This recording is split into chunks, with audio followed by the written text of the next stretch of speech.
So in Lección 5, we learned about present participles, which in English end in ing, and in Spanish end in ando or yendo. Both Spanish and English also have past participles, which in English often end in ed, like from to turn to turned. But many are also irregular. For example, buy isn't buyed, but rather bought, and drive isn't drived, but rather driven. So in Spanish, regular AR verbs form the past participle with ado. Por ejemplo, bailar, if you cut off the AR and add ado, becomes bailado. Regular ER and IR verbs form the past participle with ido. Por ejemplo, comer becomes comido. Vivir becomes vivido. The past participles of ER and IR verbs whose stems end in A, E, or O carry a written accent mark on the E of the ido just to protect its sound. Caído, or creído, leído, oído, reído, sonreído, traído. It's just to make an extra syllable here, so it's not traído, but rather traído, no? There are also many irregular past participles, as there are in English. For example, abrir becomes abierto instead of abrido. Decir becomes dicho. Describir, to describe. Descrito. Descubrir, to discover. Descubierto. Escribir. Escrito. This word is used before every book, or in every book. Escrito por, written by. No?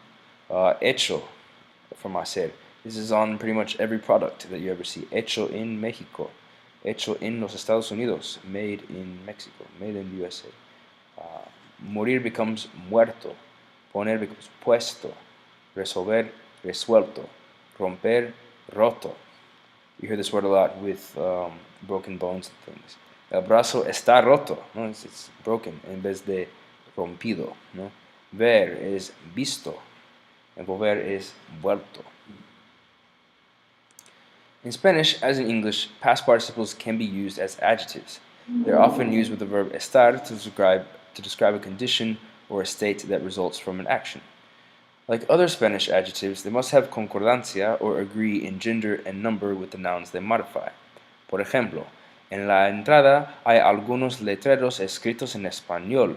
In the entrance, there are some signs written in Spanish. Notice that it has concordancia with letreros, as does algunos. There are algunos letreros escritos en español. Because they all match or have concordancia, it helps the speaker to know what's being spoken about. Tenemos la mesa puesta y la cena hecha. We have the table set, from poner, and la cena hecha, from hacer. Notice that hecha matches with cena, and puesta matches with mesa.